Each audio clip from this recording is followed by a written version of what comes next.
Hey y'all, Bearder Bros Golf Show back at it again. I am Rod, And I'm Marcus. the angry man. Marcus, the angry man. Don't let the smile Hey, fool you. bro, He is chat. This supremely guy, aggravated. this guy counted down to the start of the show and started and ended with four. Aggravated. He didn't even do one, two, This three. guy counted down. I want to catch him off guard. I was ready, sir. Whatever. Anyways, All right, we y'all. move. Back back at it again, man. I feel like I'm getting tired of talking about Scotty, but I told you offline, I've said it a couple times. I'm ready for the domination. I'm ready for somebody to just really step ahead of the field and separate themselves, which I really do think that Rory McIlroy and Scottie Scheffler have really done that this year, both Yeah, winning the elevated events. I keep using elevated. What's the official term for signature those events, I events? guess. Signature, which seems lame. I like I would elevated. say I'm gonna stick with I elevated. like elevated more. I'm gonna stick with elevated. Um, elevated event. Um, am I wrong on Rory? Rory's one of the players, which I guess is considered an elevated event, the fifth major, unofficial fifth He won the major, Pebble. He won an actual right? Which elevated was a event. true elevated event. Yeah, he's won three times. You ain't lying. Scotty's won a regular tour stop, at the Byron Nelson home game. Then won the PGA Championship.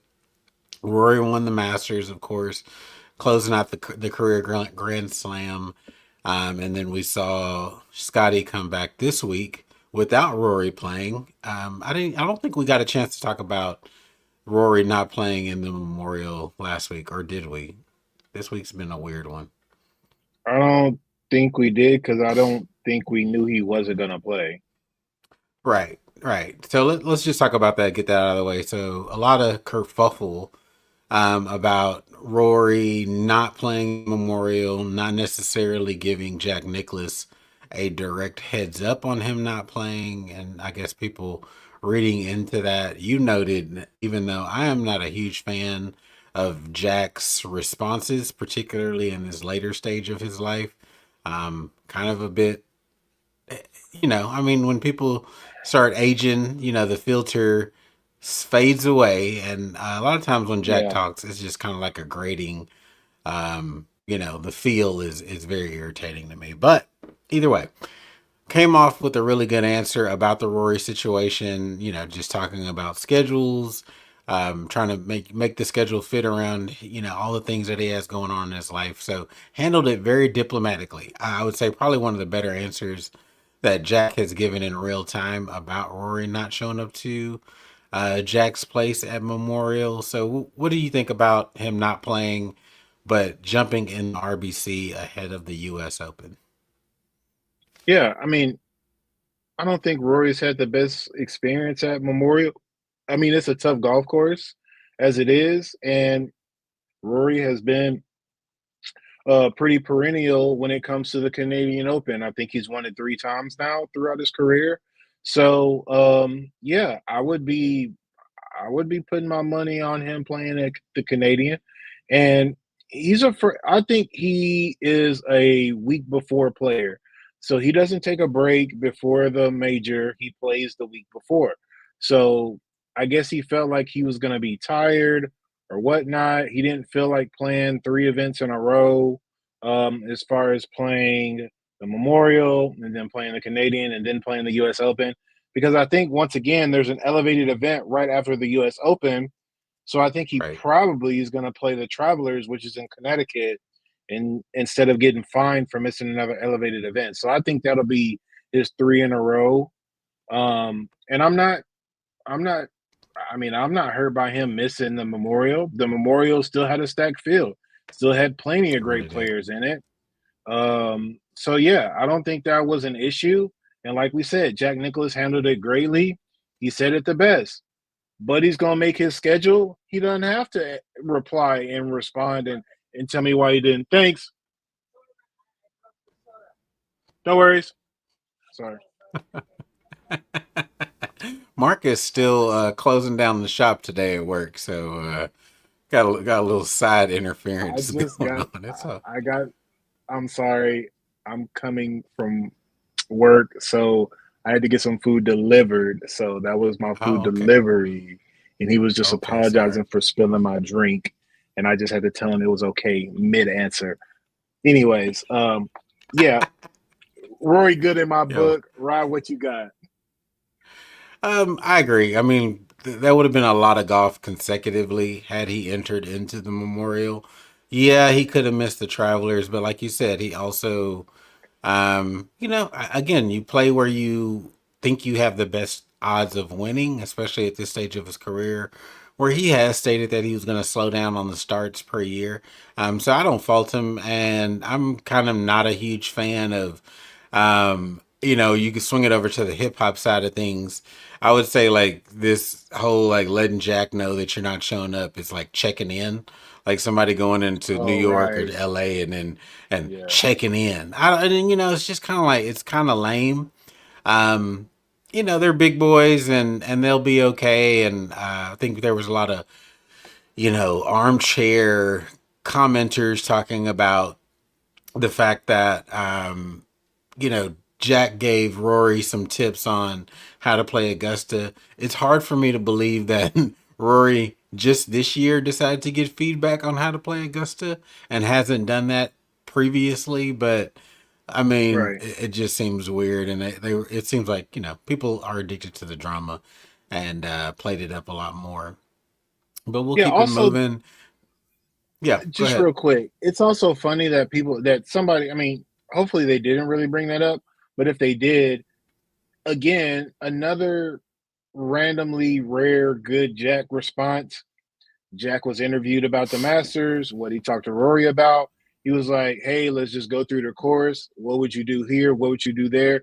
Jack Nicklaus literally said, I wouldn't do anything that you didn't say that you said that you would do.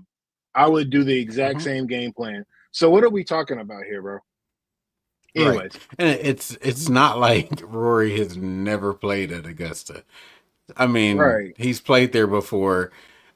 You've kind of figure out where to miss, and honestly, at the end of the day, you still have to go out there and make shots. You have to So hit you the can shot. have all the greatest core strategy in the world, but if your game is not on that week, good luck. I mean, you're not gonna Right. be able to pull that out, no matter what kind of strategy you have in play. So yeah, look at Jack answering diplomatically around Rory. So kudos to him for that.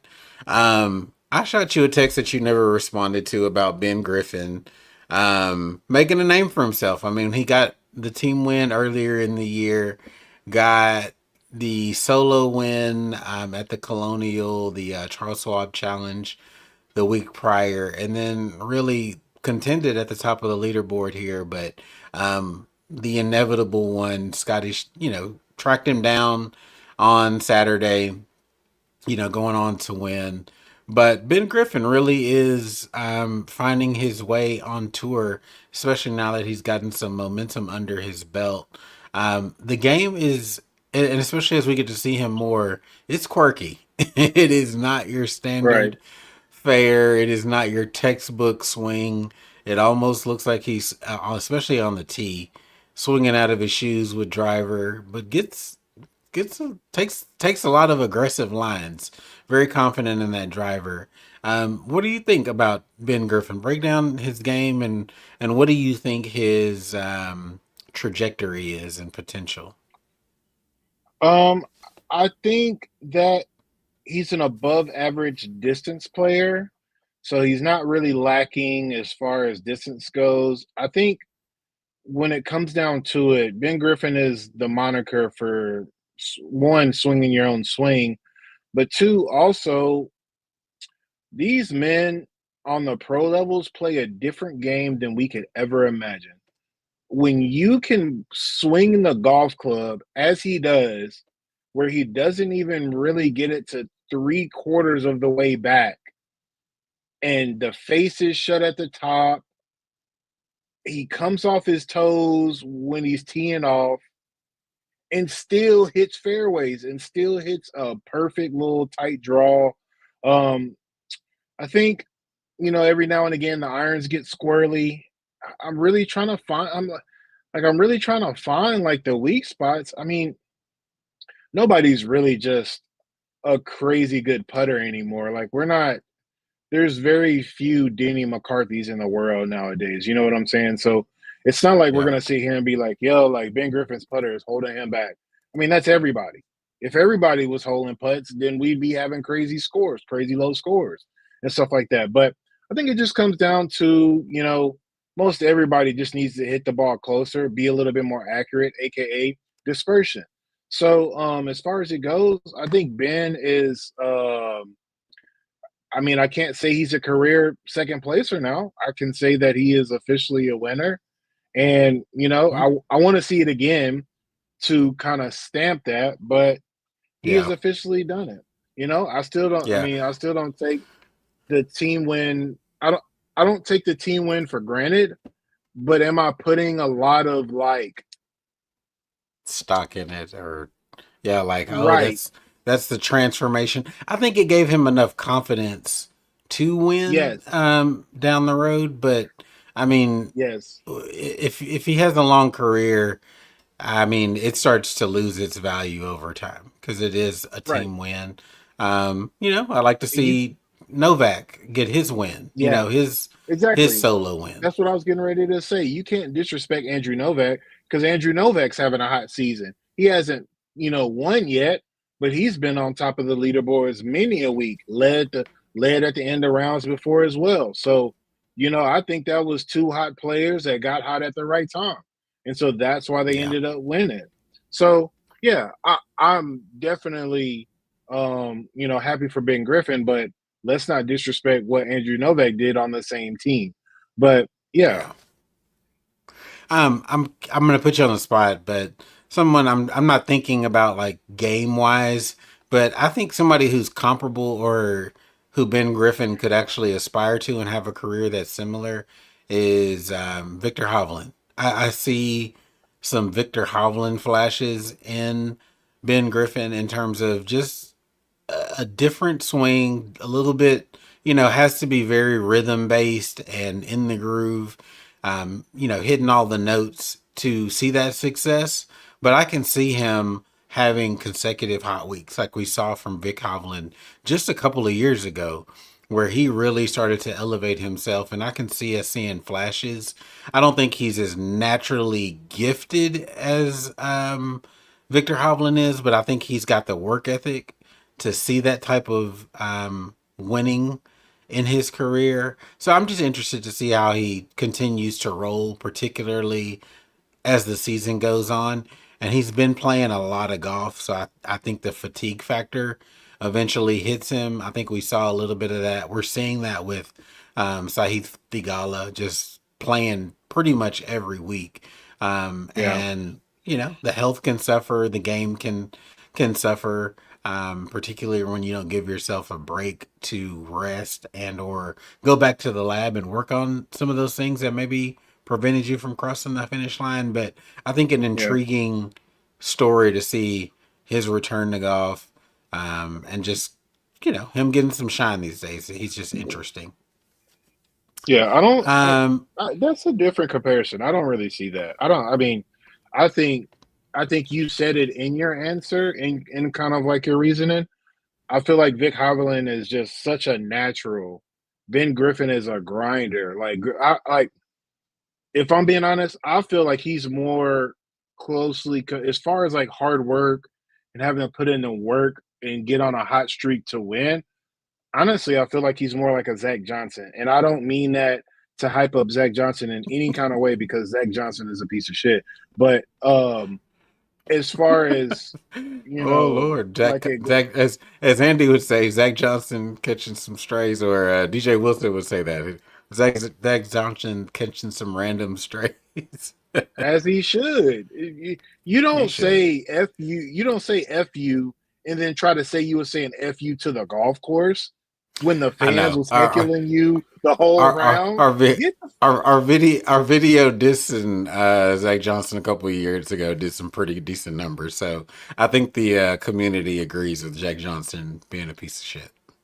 exactly. So, anyways, that'd be more my comparison. And I'm sorry, Ben Griffin, that I had to compare you to bro, but that's more who I would compare you to. I mean, besides the fact that they play completely different shot shapes. I mean, Ben Griffin's gonna hit the draw. You know, Vic Or Holland's hit the gonna hit fade. that just that buttery Oh, fade. oh, I mean, that comparison, not yeah, Zach Johnson's comparison. Yeah, yeah, yeah, yeah, yeah. yeah, I yeah, yeah. got you. So that would be. So we actually are disagreeing on a few things for once. Remember when people used to say we never disagreed? Y'all are I boring. mean, Y'all don't never I argue. actually, I actually thought about it the other day, but I think that's honestly where this debate culture kind of sucks, where people just take diametrically opposed views just to do it and just to argue. Right. But I mean, if we disagree, we disagree. If we agree, I mean, cool. I mean, damn. I mean, that's the point of us getting up here and explaining our reasoning behind our thoughts. Exactly. That I mean, typically we end up in the same place or similar. I mean, there's things we clearly disagree on, which equipment wise, we'll talk about a little bit later when we get into the putter situation. As you mentioned, you kind of touched on it a second ago in terms of great putters out there. I mean, when I think about great putters, there's a handful out there. Like back in the day, Brad Faxon seems to be the putter whisperer.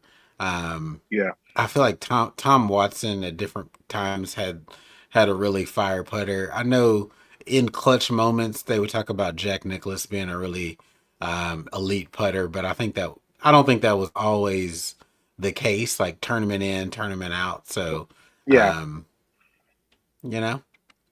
But let's talk a little bit about Scotty. Let's glaze him just a little bit before we get to moving. I mean, it's starting to become Right. redundant. I mean, again, A weekly occurrence.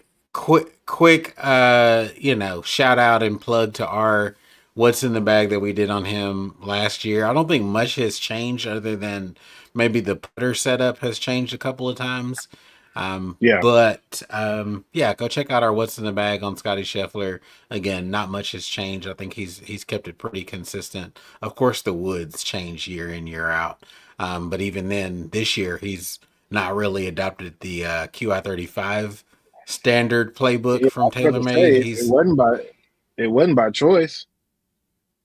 right. He was really trying to hold on to those QI 10s. His driver just became non-conforming, so he might honestly have to go to a backup or go to the QI 35 just to conform with the USGA or whatever. Oh, that gives me a quick reminder to talk about something that came up last week in on the driver situation. But yeah, I Yeah. mean, Scotty is again, if he's in the rearview mirror, I think that's where that dominance and that intimidation factor is actually starting to creep in. I truly do believe that guys see him as different.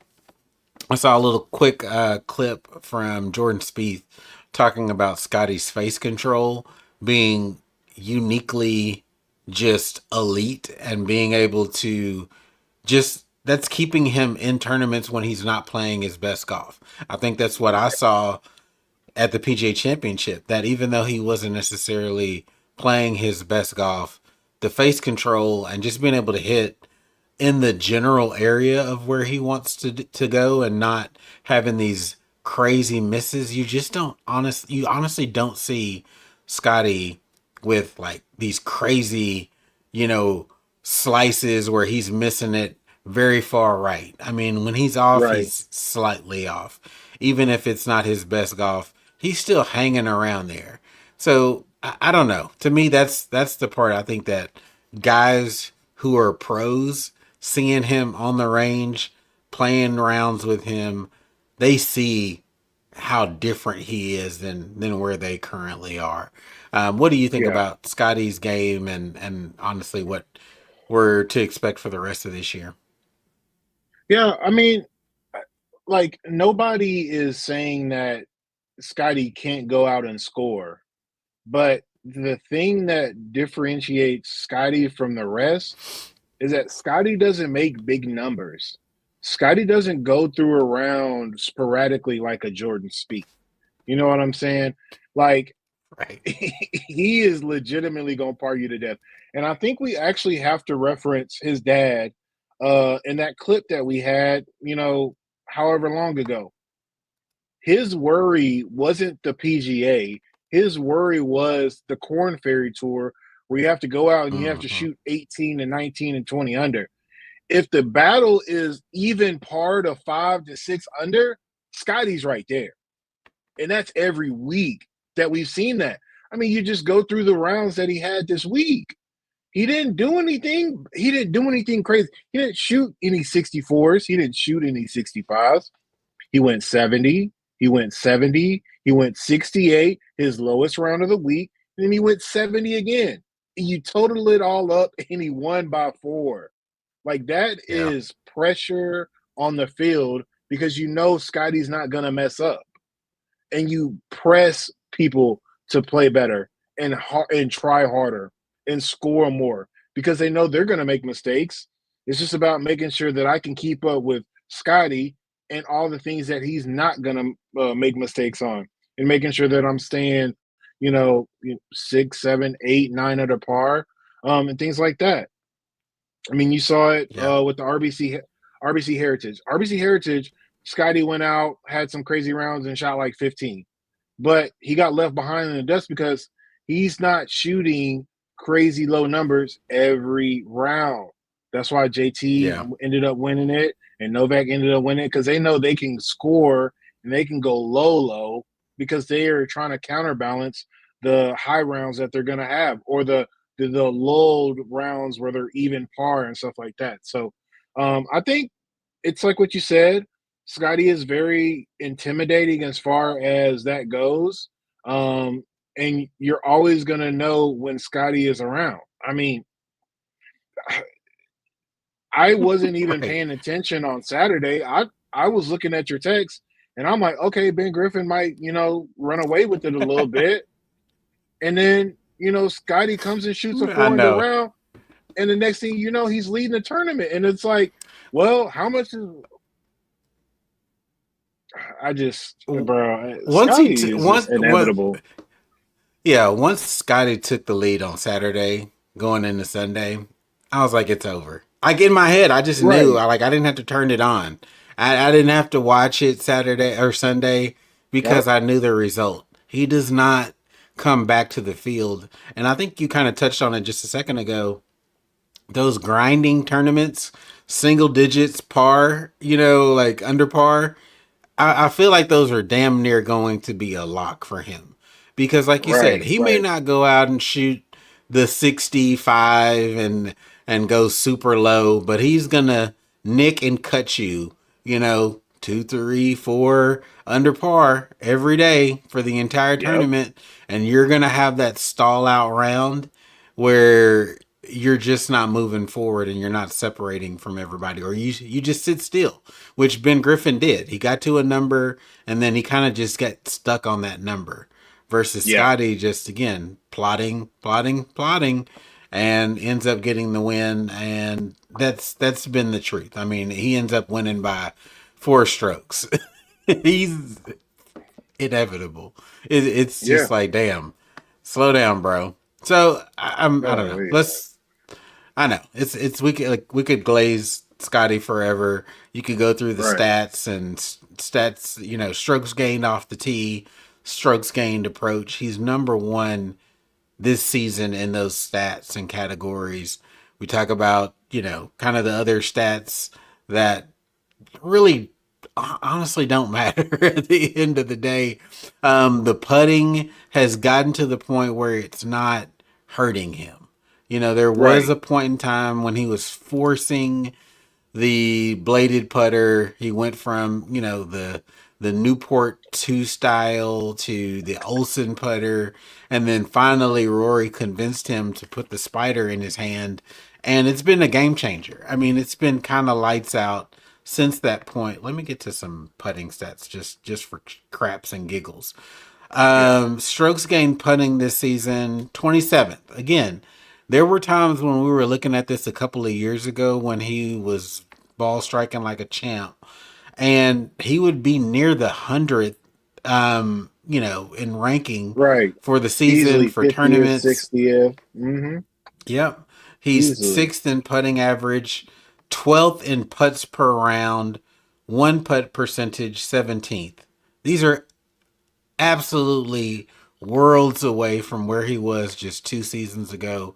And I think it's where, honestly, where the difference has been made with him. Yeah.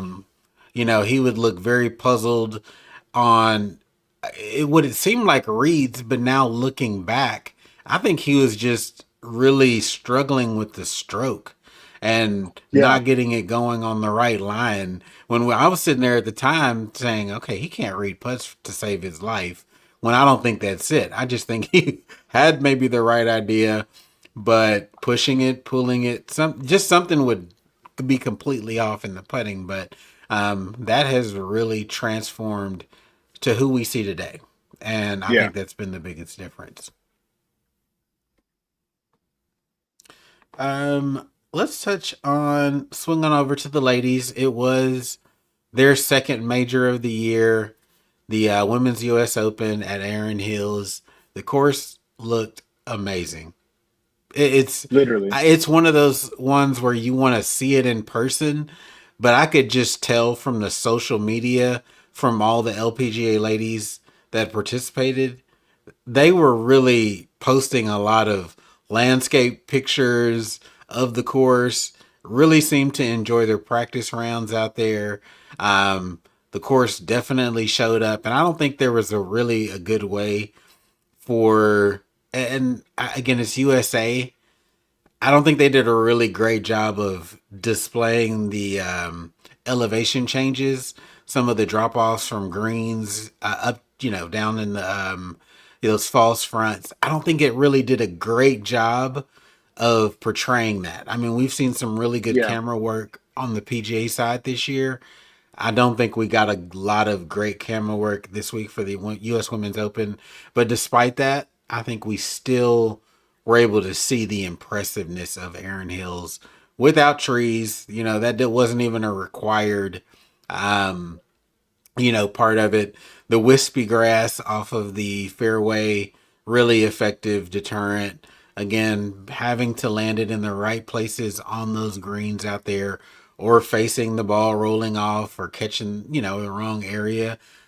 Quite tons of three putts. Yep. Tough up and downs. But I think it was a really fun tournament to watch. The grind, slow play, which we'll get to in just a sec, definitely was talked about, especially the first 2 days, trying to get the rounds finished and get to the cut. What did you experience? How much of it did you get to watch, and what were your thoughts coming out of that? I watched a fair amount. I felt like I watched a lot of it. The final round, I was actually off on Sunday, so I got a chance to come home and watch a fair amount of that. Um, it's it's funny we were talking about being like having an intimidating having an intimidation factor. I don't see that with Nelly. The girls just well, I mean, honestly, the girls don't fear shit. If I'm being honest, the Right. they're gonna go out and shoot a number. They're gonna go out and I feel like Erin Hills kind of wrangled that in. I mean, there was only 12, I mean, 13 players total that were in red numbers for the entire week. Yeah. So that And shows, Saturday was how tough. brutal. Literally. I mean, just think about Cheryl Smeltzel, 2 over, and then 3 over on the weekend. Yalimi No, 3 over, then 2 over on the weekend. Uh, Ina Yoon shot a 79. The course average was 75. 75. So if we're being honest, that Saturday round won Maja Stark the tournament. If we're gonna keep it a True. stat, literally, she Yeah. hung on for dear life on Sunday. She tried to give it away. I mean, Nelly shot a little one under. she honestly, I mean, Nelly got it to 6 or 7, but Hmm. if she could, if she was able to post it, but you saw what she did on 18. She kind of went for it, or she did go for it, and then kind of screwed her because of those raised greens and stuff like that. But you couldn't really tell that because the cameras, just like you said, the camera views Yeah. didn't really show how raised some of these greens were, how some of these flag placements were literally on little knobs where you kind of just had to make sure your speed was right or that you were hole high or pin high or whatnot. But overall, another good product. The LPGA is really Yeah. gaining a lot of momentum outside of just social media. They're finally getting a chance and opportunity to play some of these, world renowned courses with championship conditions week in and week out. They're not getting, subsidiary courses and stuff like that. They're not playing the same courses as Live is playing. They're playing the same courses as the PGA now. So Yeah. good on them. Um, yeah, I was looking through the list and it's just like, I mean, after that, I'm not really like, I don't know, man. Ronnie Yen, like, I mean, I guess. I mean, Mao Saigo, I guess. Shibuno had a tough Sunday. Arya Yeah. Jatanagarn had a tough She Saturday. just shows up for majors. I swear. Shibuno, I remember a few years ago at the She's a major Women's winner British somehow. Open. Yeah. She's got Yeah, game, but I don't think she likes playing stateside very often. Just comes over for the majors. right, right. Yeah, but overall, I think the U.S. Women's Open really was kind of like a momentum booster. Feel like this is Yeah. a, a good spotlight to what we can see, what the girls' game involves, and just really kind of I- shows what we've been saying for many years now as well. This is Yeah. the game that I we think need to that be watching the amateurs. I can't find his name, but one of the execs in golf said, "Look, if you were a betting person, putting your money on the LPGA is where it would be right now. It does have the Yeah, highest upside. We've talked about that for 2 years, better part of 2 years. We've said that the LPGA is where the momentum is and where it has the biggest opportunity to gain ground in the world of golf. I'll tell you just anecdotally, going out on the weekend. And when I first started playing golf, honestly, up until pandemic times, and I even think current female participation in golf has exceeded where it was when we were all sitting at home in 2020, and tons of people that either hadn't played the game in a long time or people that were just looking to get outside picked up clubs. I see more female participation in the game on weekends, foursomes, a lot of couples golf out there. I'm seeing yeah. more They're not just women. riding in the cart. No, no, read with a book and a blanket. Those days are long gone. It's far Yeah, few and in between. We're seeing full participation, taking the game seriously, seeing a lot more in it, social media. You're getting more yeah, exposure. LPGA teaching pros, or female, women teaching pros. They're teaching both. Even a local course that we play here, Tierra Verde in Arlington, Texas, has a woman teaching pro. That's their head pro. You have one, Milana Dotch at Herman Park, who right. migrated from Cedar Crest. It's becoming the norm, and I think the downside to me, the only downside, is that kind of as you mentioned with Nelly, there is not a dominant woman in the game that Yeah, has taken just like made a cobra clutch of the game and won consistently. We've seen flashes. We've seen people get a couple of majors. We spurts. saw Nelly's really good season. I'm like completely blanking. Who's the lady? I I Lilia should Vu. not be. Lilia Vu shot plus 18 in her 2 days out on that course. She was a two-time major winner just a year ago, 2 years ago, 2 years two ago. years ago. Um, and has dealt with injuries since then. We're waiting for Gino Thitticool to take over. Patty T, disappointing showing this past weekend. Right. There's so many that have give. Celine Boutier won 2 majors a Right. couple of years ago. Right. There's been these Random. flashes, I know, right? of high talent seeing the potential to break out, but then fading back into the background. And I get it. The talent level is incredibly high. The competition is high. Maja Stark, the Swedish young lady who won the U.S. Open, it's her second LPGA victory. Of course, first major. And it looked like when she won her first tournament, she wasn't even a tour member at that time back in Yeah. 2022 when she won initially. So, again, 25 years old, just now kind of figuring out the professional game, has been hanging around. I mean, the name, she's a Nike athlete. Um, not bad to look at.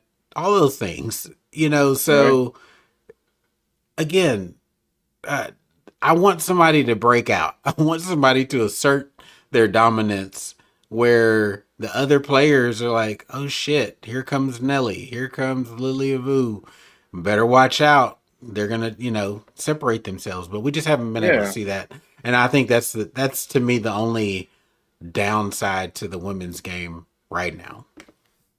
Yeah. I think unfortunately and fortunately, like it's a two-way road because you think about it and it's like that it creates parity in the game, not having a dominant figure. There's multiple people that it's like, who's gonna win now?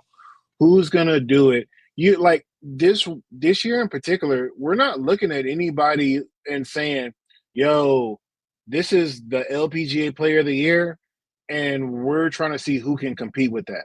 You know what I'm saying? So it goes Yeah. both ways. Like I feel like there is a plenty of people that want to see like multiple winners and parity that way. But there's also a very good amount of people that want to see dominance.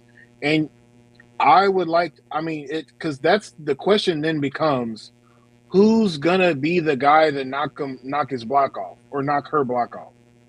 And we're not Yeah. seeing that.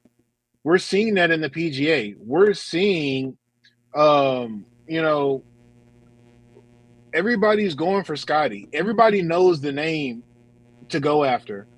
It's Scottie, it's Rory, and then it's whoever else is going to be trying to fight for, third place and stuff like that when it comes down to it. So, unfortunately, like you said, we're not seeing that, and it's kind of hurting the LPGA game this year of 2025. But in Yeah. years past, I felt like it was a good thing. So hopefully, we can get back to some premium golf and maybe we get a one dominant superstar. But for now, I'm actually kind of refreshed to see that. But Okay. but also that's because we are seeing it on the PGA Tour. I still have I'm having the cake and eating it too. You know what I'm saying? I'm seeing both sides. Yeah. The PGA Yeah. has the dominant player, the LPGA has the parity. So I'm seeing both. So yeah, Makes sense. I'm gonna pull up this during the quick little interlude, and then we'll jump back into the U.S. Women's Open. Quick sidebar question. I'm in the shoe market for FootJoys and have a question. The FootJoy Originals and the FootJoy Premier basically look the exact same. What's the difference? Leather. It's the difference in the leather. Um, the Originals, I wouldn't say it's like a PU, like a polyurethane leather, but on the Premiers, it is their top quality shoe. It's a kind of a, I don't want to characterize the leather, but you get a 2 year warranty. I have an old video about comparing the traditions, which is kind of the version kind of similar to the originals, versus the Premier, which would now cover the Wilcox, the LX, all those upper crust, anything that you're paying north of $200 for FootJoy. It's just a higher quality leather, and you're gonna get a 2 year warranty, waterproof warranty versus the 1 year with like your traditions. Your there's the bleachers. the originals, that lower tier where you're paying about 150 in the FootJoy lineup. But good luck on your shoe journey. Thanks for your comment. All right. Back to the LPGA again. Slow play, as I mentioned, going into it was a big factor because the featured group was Lexi Thompson.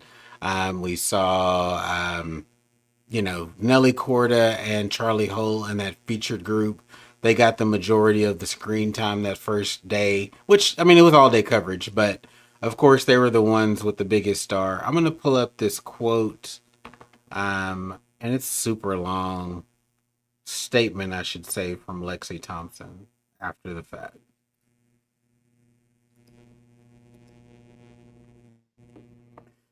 Um, there's a lot of words in here, but essentially, I want to skip to the middle part here.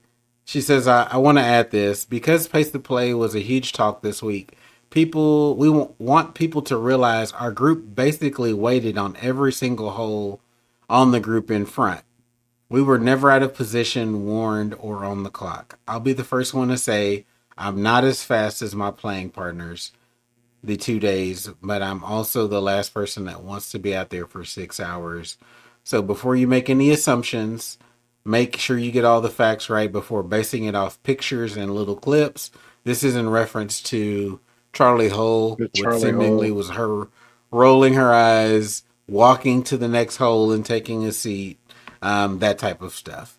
Um, and that's all. And I'm sure how many times I have to repeat this, but I never used the word retire. I said not a full time schedule. And so, of course, I told Marcus, I said the comments, came in a little funny.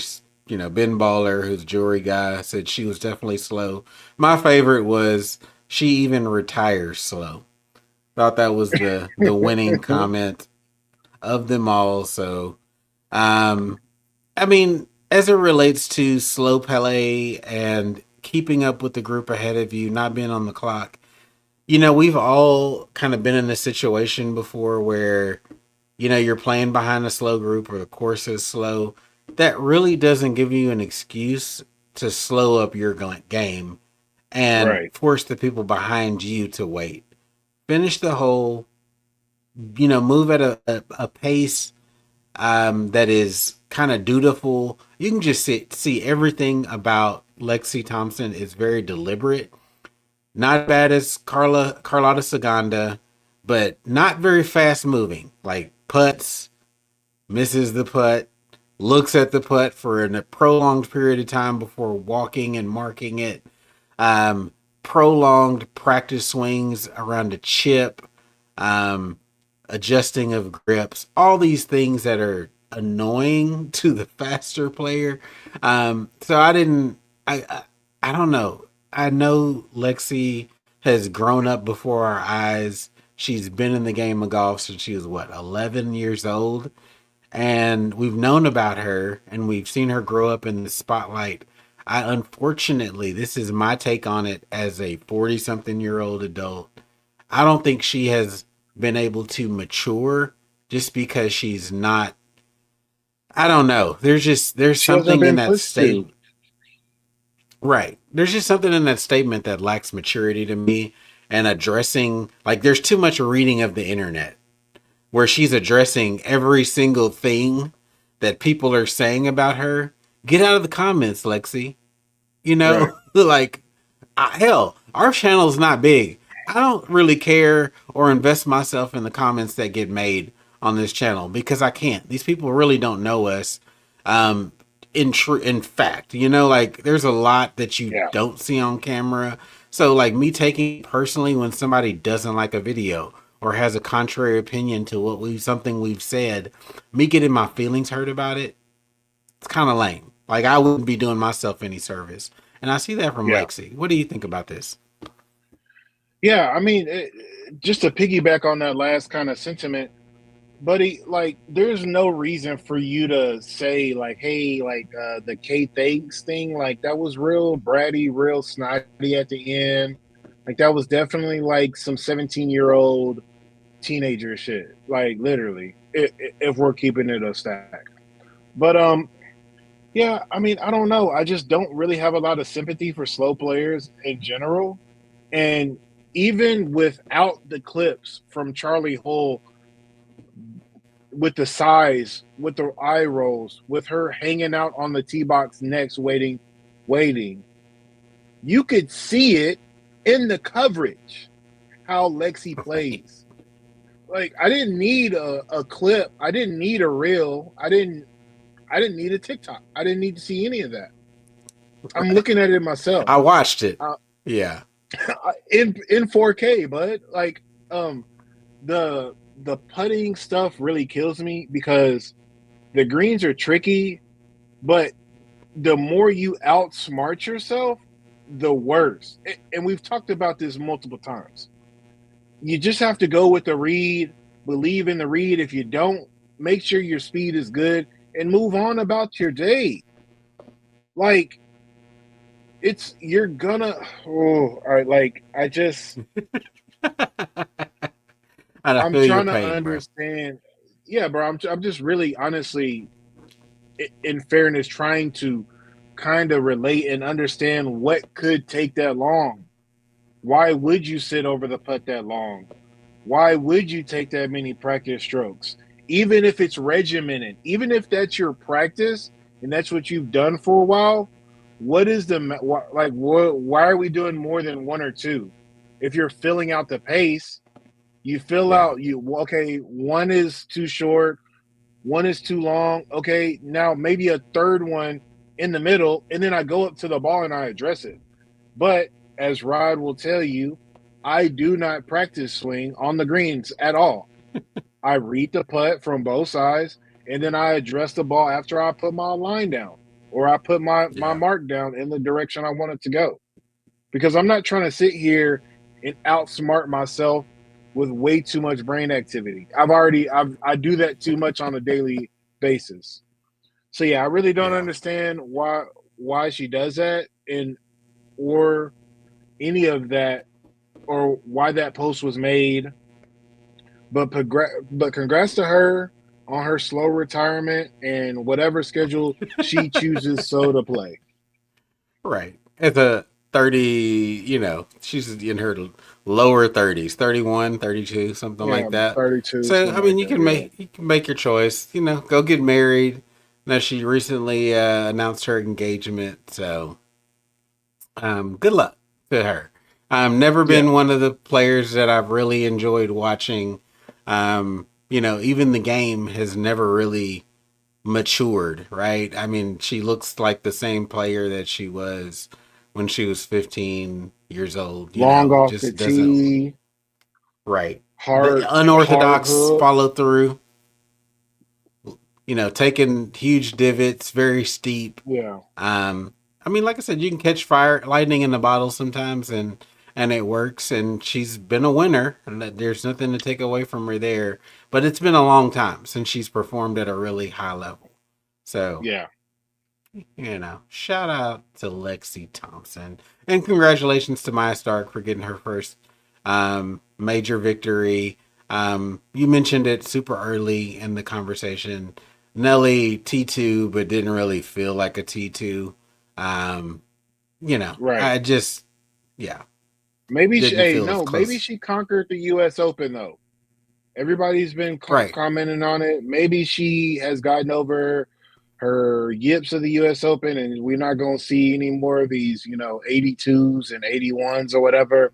But yeah, um she did make strides, but again, this isn't the Nelly that was last year's Nelly.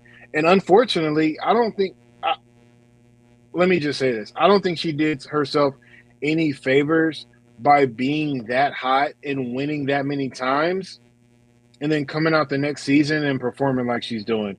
Because everybody's Right. now got questions. Well, where's the Lexi of last year? What's wrong? What's going on? What's wrong with her personal life? Is it something matter? What now the questions are not gonna even be golf related.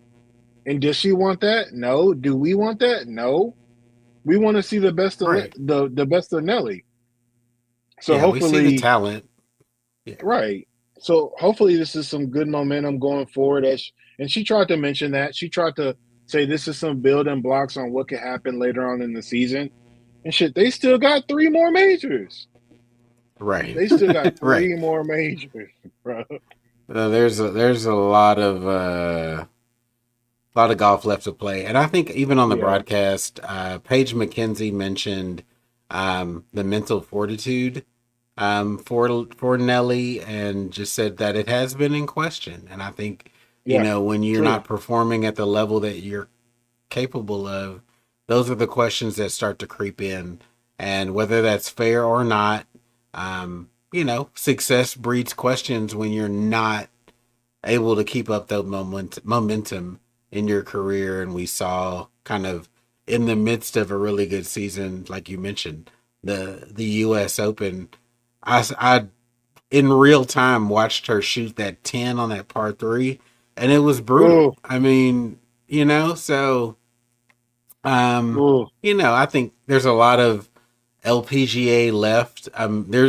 It's very fun that they backload their season. So we get to see a lot of them, pretty much all the way through November. So I'm looking forward to that as the gentlemen, are really hot and heavy and into the meat of their season. So I mean, yeah, we're 2 weeks away from their U.S. Open, and yeah. it's A crazy to week. think that, yeah, yeah, really, yeah, less than 2 weeks total. Well, shit. I mean, we're gonna So get live from the U.S. Open starting at Monday, 8 a.m., whether we like it or right, not. right, Come on, sharp. bro. They may even Uh, start it on they may even start it on Sunday night. They love Sunday, putting the we're not lights even gonna get on a and replay. No, facts. We're not gonna get a replay of the RBC right. Canadian final round. I doubt it. I know it's pretty sad. Quick mention of the DP World Tour. These are not names Right. that you know, but Quick. uh, Nikolai von Dellinghausen ends up winning this past weekend. But noticeable is Kristoffer That boy. Reitan, who That boy did it won last again. Sunday. Who Bro won shot a last Sunday? 60. I know he's a 9 under in a tournament last week that he won on Sunday. Entered into a playoff. This week he ends up in second, shooting like Marcus said a 60, 10 under 60 on a Sunday. Bro, what he's doing prep on Sundays, but if he just brought half that game, I don't know. Bro be The getting it on the Sunday. I mean, imagine that 2 total rounds, 19 under. That's pretty damn impressive. I don't care where you're playing Yeah. in the world, going 19 under, two rounds, 2 Sundays when it matters to put yourself in contention. You Yeah. just wish he played a little bit better earlier on in the week, especially this particular week that just passed. But I just wanted to acknowledge that because I looked at the leaderboard and I was like, again, Right. really, bro? Again. It, Literally. it was crazy. So DP World Tour, they're still playing over there, even though They getting it in. it's not the DP World Tour that we grew up on in this golf Oh, game. No, names that I remember. Thongshai JD, who used to love seeing him when Brooks Koepka was first coming up. Who's our old Ross Fisher? right, bro. Premium Nike athlete. I know. Oh, now Anyway, so that's our mention. they're going to Netherlands. They're playing in the traditional KLM Open. We've seen it multiple times. It is definitely a mainstay in their schedule. So, I mean, that'll be fun to see. Same old. 2.75 million purse. So winners getting Yeah. like what 300, 400,000, something like that. Yeah, not great. Everybody that I mean, it seems it's crazy because everybody's doing the road to Dubai, and they're getting points, and Rory's still far and away the leader. Like, Yeah, he just got to get a major high major finishes, and Rory's gonna run away with the race to Dubai again this year. okay, I'm trying to think. I'm going through their schedule upcoming. So the KLM, and then they have the U.S. Open on their schedule as Mm-hmm. well. Right. That's 10,000 road to Dubai points or whatever, or road to it says R2DR, so whatever that stands for. But I'm just gonna go with road to Dubai. Um, then they got the Italian Open, a little bit more money on the line there. Then they got the BMW in Germany. Then they got the Okay. Genesis Scottish Open. That's July 10th. So that's Yeah. probably the next time we truly see Rory, our DP World Tour leader, over in Europe. And Yeah. then I'm trying to think about where else we might see him, because there's the British Masters, maybe. Oh, like crossing the seas and playing over there? Yeah, yeah, he still makes an effort to go over there. You know Yeah, what? but that's He's not going to play in the typically he British. does it early in the season and then very late. He's not going to play in the Bet-Free British Masters by Nick Faldo, but he might play early September. September 4th is the Irish Open. September 11th is See, the I think BMW he Championship. could. But that's our So playoffs. The BMW, yeah. I mean, the timing on that's rough, but that one's become a little bit popular. We're seeing more PGA players go to the BMW Championship, but I Yeah, think he that's why I'm always thinking does he'll be tee it up there. for the Irish. Let's see. Okay, all right. Now I'm on PGA schedule. So the Wyndham Championship, the end of the year, you need points. You playing this. We've seen Tiger in it even. That's July 31st, my bad. Um, and then playoffs. No, he can make it. No, no, no, no, no, no, no, no, no. Yeah, He can make it. August is our playoffs. August 7th, August 14th, August 21st, all in a row. So yeah, yeah, it'll be over. September. Yeah, He's September free, he'll be over there. So yeah, we'll see him for the Irish, and we'll see him and for possibly the BMW. BMW. Possible, Yeah, possible. he'll Not a he'll have two guarantee. weeks off. Yeah, but not a guarantee on the BMW. That's true, We'll and see. I don't think We'll he wants see. to get paired with Billy Horschel again. Keep it moving on our. What do you want to talk about next? A golf ball alignment or zero torque putters? Let's get the putters out of here. All right. So I know Marcus is not a fan of the zero torque putter, largely because of the center shafted alignment there, and I don't know if there's a way to even create a zero torque putter without having the shaft straight down the middle. But I pulled an article from Golf Monthly. It's become one of my favorite sources of golf. It's just different. I think it's just straight down the line. Yeah. Um, their coverage just seems to be a little more balanced, a lot less sensational. When you look at some of the bigger names in golf social media, golf .com, Zyre Golf, all for the clicks. So Golf Monthly is again just more straight down the line. So zero torque putters are all the rage these days. We recently saw the TaylorMade Spider um, be released to the masses, or at least up for pre-order now. Apparently, I didn't know this, but that Brian Harmon's been playing kind of like a custom version of this for the longest period of time. I just don't think we connected the dots there, or I it don't just think looks his so was different. zero torque though. I looked it up. It was connected to an article. It was zero torque.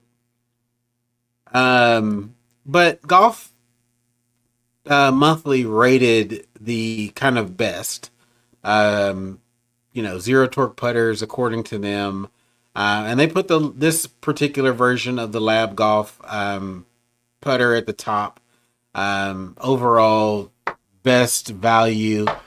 You're going to spend $600 for a Lab putter. I think that's the biggest downside, and they're going to show up twice on this list. I think also, until they enter the conversation as a PGA Tour winner, I'm going to remain skeptical. We've seen Ricky Fowler try two different versions. He was in a brand new version this week than he was the previous week. So, I mean, Keep it Ricky was like an elite putter just 3 years ago. At with a blade. with it just looked so smooth. I mean, it's like he's gotten the yips out of nowhere. But anyway, so lab putter's their number one pick, and I think again they have kind of popularized this genre of putter, which is taking over. Yeah.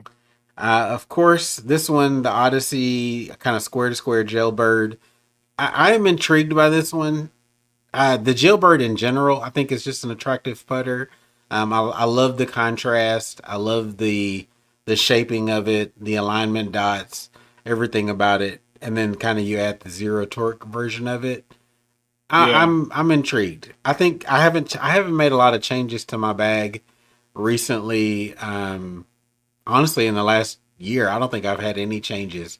Putter is one that I think I feel like I want to make here soon, and I think It's been a just while for you you. know it really has. I mean, I've had the same putter probably for the last 6 years, honest, and gone back and forth between even I an was about to older say, putter. listen, I think it's been like 10 years if I'm being honest, bro. But you're right, that I spider, don't. yeah, that spider's the spider's like 6 or 7 years. Yeah, so it's time for me to get some feels. Yuck. Here's the other one. This one popularized by Lucas Glover, and remind me before we get off of this to talk about Lucas Glover and his honesty. Again, I don't like this one either. This one looks like a big spaceship, Oh, Adam Scott has bulky. that shit too. Yeah, in blue, in blue. Um, of course, the latest and greatest one that we mentioned right off the top, the Taylor made Spider. I don't like the squatty look of it, but you know it's gonna get some run.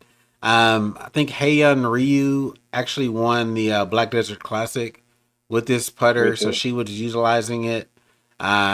So it's gonna get some run, and I think TaylorMade, um, say what you will, has found a way. I mean, with not Tiger, but with Rory and Scotty both winning with the Spider, it's really taken over. And if they can start getting some wins with this one, I mean, Yeah.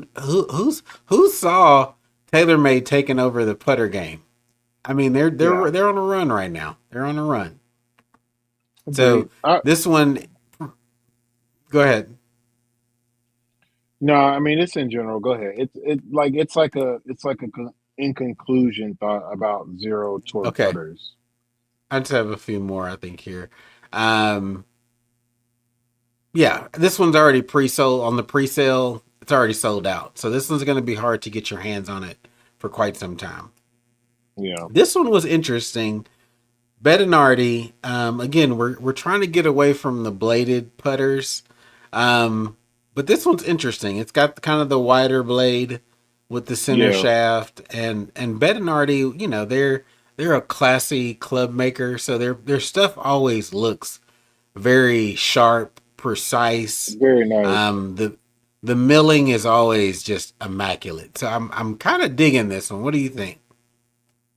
No, I like it too. I like the bottom. I like the name of it.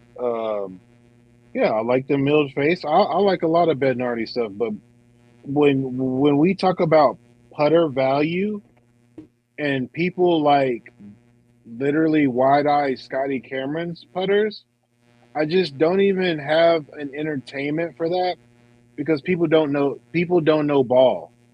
If you wanna get wide eyed about the price about putters, Bednardi been dropping $700 putters for years. What are we Right. talking about? So like, if we want to talk about how pricey putters are, Bednardi been doing that shit. And then But it's, Lab, I mean, but you feel like you're getting what you pay for with the Bednardi, though. no, I agree, but I feel like I'm doing that with the Scotty, and the Scotty is 450. So I mean, that's what I'm It's saying. true. Like people just hear a name and they want to have a reaction to it and not do any research on it. It's just funny to me. But like I said, I also enjoy the look of this putter. I like Yeah, Bednardi I think putters. I think the downside, only downside I would say, is that there's no adjustability on the weighting when all these other ones have weight options. I don't think the Jailbird Yeah. has any weight, changes. Of course, the lab stuff. So keep it moving. This one Next, also, next. I whatever, whatever. Even roll is their best firm feel, which probably means, I mean, I don't like a firm feeling putter. I like I Never. like a little bit of reception off the putter, but I think people would like the shape, right? It's kind of jacking a little bit from the jailbird shaping, not quite as long. And it's got it's not straight down the center. It's got a little bit of a plumber's neck hosel here, so we're not straight down the center on the attachment. And then PXG also looks like a spaceship. I would These I are would just never ugly game. putters. Yeah, these are ugly. I'm gonna pull up another one that you might like. You might like it. I might get you to convert yourself. I'm gonna share my screen. This one I didn't put in a slideshow just because it was not on the golf monthly offerings here, but it's from It your better your not one be of your that. favorite brands. I was about to say it better not be that Gary Woodland shit. But the Ew. ping prime, and I love Oh. the name, the Prime Time. Oh my You can't get god. with it, even though this is one of your favorite putters. With it being a center shaft, it literally just looks like it looks like a lab putter. Oh my god, It feels like bro. it takes away from you for you. Have you Yeah. actually put one in hand and tried to hit one? Have you done that yet? I know you hate the Yes, I look. have. Just I have. I had a okay. Nike Method center shafted one, a center shafted mallet. Wow. That's why I was gonna say in conclusion. I still have my thoughts. I can get to them right Okay. now if you want me to. So in It's that conclusion, time. In yes. conclusion, my beef with center shafted and zero torque putters is people don't have the actual skill level to be able to use it. When you think about the putting stroke, listen, when you think about the putting stroke, every putting guru you've ever heard of talk about putting, whether that be live, in a lesson, on YouTube, on tour, everything has an arc to it. Every stroke has an arc to it. There is no straight back, straight through. When you putt on an arc, you need some toe flow. So you want to take variables out of it and make it able to keep the face square when people naturally are going to turn their body, open the face, turn their body, close the face, come through impact, and then close the face again through. When you're doing that with a zero torque putter, all you're trying to do is accomplish one goal, and that is keeping the face square, which would mean I need to go out of my realm and uncomfortability and go straight out away from me, down the line, and out away from me again. It's an You making unnatural this stroke. you making this sound spiritual. I'm talking about out of I'm your talking realm. about science. I'm talking about science. I'm talking about physics. That's why it's I stupid to get me. it, but I don't know. I And there's mean, so many different variations of putter with varying toe swing. So if you want to be less arc and you want to have a baby arc, as and that's the thing. As we get into the ping putter, they have a whole scale. There's a slight arc, there's a major arc, there's a medium arc, and then there's a trying to have a straight putt, a straight putt flow. So Like there's different putters. That's why you go to your fitter locally and get fit for the putter that works best for you. In conclusion, Yeah, that's true. That's true. But I also, this is like a when you get to cheat, talking, and people don't even cheat right. but I don't know. Like putting to me feels very organic. Like it's all to me. It's feel right. Um, Yeah, like when I start thinking about all those mechanical parts of the putting stroke, I feel like I've lost it. But when I'm on, like all those feelings are just natural, right? You've seen my like current putter setup, which is very narrow. I pretty much it's wide probably because open. I'm right eye dominant. You know, I've kind of started to square my shoulders to my feet line. That's been really effective. But again, it keeps the arc very natural, very flowy. Feel like I have really good distance control with that. So I don't know. Like I said, when you start thinking about all the technical aspects of it, I feel like I've lost it. Like I'm now not putting well. If I'm having to think about it, just that particular stroke. Yeah, So that's me. That's unique to me. Putting is so personal. It is very personal. And one of the intriguing things is I played with the guy on Sunday. Never played with this dude before. Just got matched up in a group, and kind of like a mini weekend tournament thing. And he was using one of the golf balls from like TaylorMade with the big red stripe that's like covers 3/4 of the ball. I put like a little individual, um, you know, stripe with the marker on it. And again, I feel like I'm really a talented putter, and I get the ball turning over. It's going end over end. My line yeah, rarely deviates. This man would putt with this ball, and the line would just be. It looked red because it was just all over the place. And no shit, another guy I'm playing with, older guy, lost his filter. He was like, "Will you stop putting with that fucking ball? It's making me seasick." And so again, had lost all filter. So just to kind of prove a point, a couple holes later, the guy throws the red ball down. I shit you not, the line is at a 45-degree angle. He hits it. It starts going straight for the first time. It then turns over and starts turning straight because he laid it down and the lineup line was like over here. It's like, dude, it's your stroke. Your stroke is trash. Fix that. If nothing else, this ball is indicating to you that your stroke is trash. You're cutting across it in some shape, form, or literally. fashion. So that's what it's teaching you.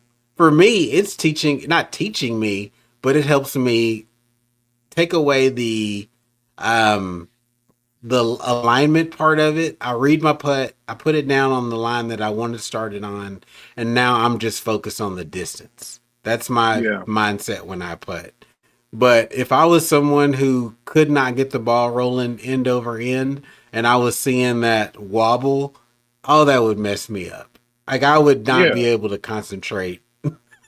But anyway, the question that I put, because apparently TaylorMade is really embracing the full, not full ball, but I think it's like they said 110 degrees of coverage on the line. I'm gonna pull it up here. Pardon me if we buffer. It's a My Golf Spot page, which they have a lot of ads. So this is the alignment line for Titleist this year, which I actually randomly scooped up a AVX this year. Um, it's pretty intrusive. I don't know. I don't like the triple track lineup, but what are your thoughts? I know you don't putt with an alignment line at all. I do. It's a short one, Do you? Just the very one that short. comes on the I, ball? I color that in now. with either Okay. black or Okay. red or whatever, and that's enough. This is But way this too is a no busy. for This you. is yeah, this is making my brain hurt. I can't. I can't. I just can't, bro. I think they have some other options. Yeah. This is the Tour Soft version of that. Yeah, Pro V, Pro Not V1X, crazy. Left Dash Pro V1X. They all have enhanced alignment versions as well. Yeah. Yeah, I thought that was a little the Tour Soft didn't look as intrusive behind the ball, but that AVX one, yeah, pretty wild. No, I'm good, So bro. anyway, what do you recommend for most amateurs? No lineup line, small.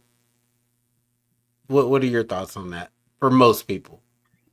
Unless you're playing for money or playing at a higher level, you don't even like again. You don't need to be putting that much thought into it. You need to be thinking about in the general area of this for a break, and then you need to be dialing in pace. Pace is your number one uh, barrier of good and bad putting. If you do not have good pace, if you do not have good distance control, whether I line it up or not has no importance. Yeah, It really doesn't. If yeah, I can't yeah. I agree. if I'm lining the putt up and it's going end over end and I made a great stroke, but I hit it 15 feet past, it doesn't matter. Yeah, I'm gonna without naming the person, somebody that I care about deeply, and I think is an amazing person and golfer. Saw I didn't play with him, but saw a score that he shot a 78 with 40 putts, and I was like, my God, that could have been a an Under amazing par round round. or even par or close to even par just by making two putts every hole. Again, this is a round Yeah. with a lot of greens hit, but if you just two putt on every hole, you're going to end up with 36 putts. So that means there were three putts in the mix and other, assorted things. I was just like, that could have been a really special round. So I agree, especially when it pertains to most amateurs. Maybe not so much worry about holding out putts, but getting it in a 3 foot circle, 2 foot circle, if you can start dialing it in even tighter than that. But I would tend to agree with your idea that most people don't have the hands um, to hold out a lot of putts, and the technique can be Yeah. wonky. So just dial in the distance. That should be the primary thought. Even if you're off left or right, you can recover if your distance control is good Right. enough. So anyway, bro, that's it for golf stuff this week. Unless, I'm not gonna let myself forget. Um, Lucas Glover. So we were talking about Scottie early on. Going back to the PGA Championship, we saw Rory and namely Scottie have their drivers taken out of play, their primary drivers. And Lucas Glover said he was surprised that neither one of them um, didn't present their backup driver, essentially, which he said most players that he knows about have a backup driver that they present to the testing authority as one that they're not using all the time, not their gamer. So it has remained in compliance. And they're like, oh, yeah, this is the one. Here you go. The face is generally going to comply because it's not being hit that often. What did you think? Well, I know what you think about his honesty. But yeah, what are your thoughts on that as a whole? I mean, I thought it was refreshing. And again, I just like he mentioned, just like Scotty mentioned, everybody should be getting tested, whether you're the 150th ranked player or the number one ranked player. If you on the tour, everybody needs to be on the same playing field. I'm playing a hotter face and I don't get tested because I'm the number 2 golfer? Huh? But number 78, who's battling for his card in the playoff berth, he gets tested and he gets his or shit or taken? or vice versa. That the top players get to avoid it. Yeah, I think the testing felt from what's been described about it seems really inconsistent or just not as it's not as fervent as it should be. Like they should be putting Right, more bodies into testing clubs week in and week out. right. Plus liars, like he said. People just be bringing up, oh, like, hey, oh, this is the one. Just, yeah, Yeah, I this is the mean, because one. I pulled it out of honestly, my closet last week, but this is the one I use. you can't tell me that there aren't players, and we know this to be true. There's going to be a player that's literally out there intentionally reducing the thinness of their face and pushing the limits artificially, not through normal wear and tear, but legitimately using mechanical methods to thin out their face. There's just no way Yeah, you can't tell me that there's a handful of players out there trying to get that advantage and doing it on purpose. We know that there's the guys. We've seen the stories as we live in this social media age where you know people have been called out on their cheating and players going undercover and reporting to folks that you know that guy moving it forward and different things like that. Sorry, this comment kind of took my focus there for a second. So anyhow, yeah, I think it's yeah, a part of the game that is needs to be more we need to be more diligent about, especially on the pro level. Amateurs do whatever. yeah, You have a hot yeah, face, you have a hot face. But competition golf, or even if you sign up for like a PGA sectional in your area, should be tested. If there's accolades and money on the line, there should this is an effort that should be made. Any yeah. other thoughts from Agree. you? Uh, I mean, me and you as basketball aficionados is going to enjoy the finals, but I know a lot of people are going to complain about it being the Thunder and the Pacers. But I'm very much excited to see how it goes. Hopefully, we get 6 or 7 games, but I don't know if it's gonna necessarily play out that way. Is all I'll say.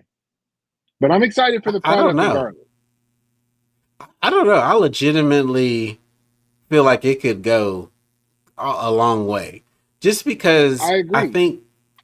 I think Indiana's going to catch Oklahoma City off guard, like they've been doing the entire playoffs. I think Yeah, their in person has been isn't stunning really that good quite a in few person. I people, agree.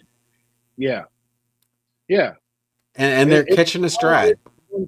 yeah, on paper, it might not be that good, but when you see it in flow with a smart coach, an adequate point guard and stuff like that, what's really gonna Yeah, happen? And Lou Dort ain't got nobody to bully but Pascal Siakam, and Pascal Siakam go flop his way to the line. So Lou Dort yeah, might be, yeah. he might be on the sideline. Yeah the Indiana length could be a problem for him. Being able to Mm-hmm. close out on his corner and shoulder threes that he's been able to get off. Imagine Nimhard pressing SGA, putting a full Yeah, court press on him, making it difficult to Neesmith bring the backed ball up the up. court. I Neesmith mean, too. Yeah, the Indiana has the length to counter all. I mean, when you look at Oklahoma City, they're a long team outside of Dort. yeah, yeah. A lot of arms. Chet is long. They bring Very true. Jalen Williams, man. That dude's game is so kind of old school and refreshing to me. Like I really Yeah, genuinely enjoy watching that kid play ball. Um, just kind of stays in the pocket, gets what he can get, has a lot of good counter moves, and it's like quick steps and go. Quick, he's yeah, not he's not beating the ball into the ground. It's Yeah, he's not really Italian. no. So I'm also looking forward to it, and I agree. I don't. To me, I don't think the Knicks and Minnesota would have been a better final. So honestly, I think of the four teams that were left in the conference finals, that this is probably the best matchup that we could have seen amongst them. So I'm looking forward to it. The only thing I hate is that we have to wait until Thursday. That's it. Yeah, honestly, I think the Knicks would have got blew out if I'm being for real. The Knicks have been solved. The Knicks were built to beat the Celtics, and that was it. Yeah, yeah, Um, truly. they need a couple more pieces. So seeing the articles already leaking out about frustration growing with Carl Anthony Towns' defense, and yeah, Still very I mean fraudulent. he is a not a locker room killer, but he's just not authentic to ball culture. It's weird. I don't know how to say it. He, he might have some great games and some great moments, but everything he does not bear weight. It does not have levity to it. Like nobody's ever gonna sit here and be like, "Yo, that moment from Cat, bro, like that shit's gonna be marked in history forever." His oh my gods are gonna be marked in history forever. Oh my His god! After flopping, all of that, exactly. Other things are gonna be marked. His name is gonna be marked because whoever really thought it was Carl Dash Anthony, I personally thought it was Carl Anthony Dash Towns. You know what? That came out and it blew my mind. I'm like, ain't no way, oh lord. ain't no way. It Well, he's really is in that Carl because Dash Anthony. that's the But that's the Islander in Dominican in him. him. That's Yeah, the that's the Caribbean. Dominican in Yeah. him. Truly, But I was also, like tripped out. when I see him try to be tough, like when he's hit threes and then like hits his opponent on the chest, does a little slap of the chest. I'm like, that's not you. That's not who No, you are, bro. like you're never gonna see Cat Towns bang a three and then give the gun three or anything like that. That's not in your program, sir. It's not a part of you, sir. It's not in your It's really character. not. It don't feel real because he's Right. been Caribbean. He's been from New York. He's been zesty. Yeah. I just want Carl to be the true Carl. Um, don't put on the fake deep voice. We know how you really talk, bro. Yeah. We The know fake how deep you. voice kills me, bro. My God. But anyway, looking forward to a really good finals. I just want it to be competitive. I don't want to see the whole, blowouts and Right. essentially they should give them proper rest this series since we're in the finals. I do think the back going every other day um, kind of created a scenario where we're seeing some crappy games and people weren't rested. The fact that they weren't even getting a rest day in between travel from city to city, I think really played a factor True. in these playoffs. And I get it; it was cool to see basketball every day, but the product suffered. So anyway, looking forward to it. Looking forward to the RBC Canadian this week with Rory. Seeing what he's got going into the U.S. Open, and all the things. So we'll be back at it again next Monday. Sorry, next Monday, discussing the golf over the weekend.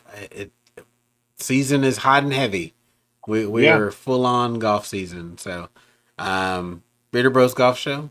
Signing off. I'm Rod. And I'm Marcus. Catch y'all next week.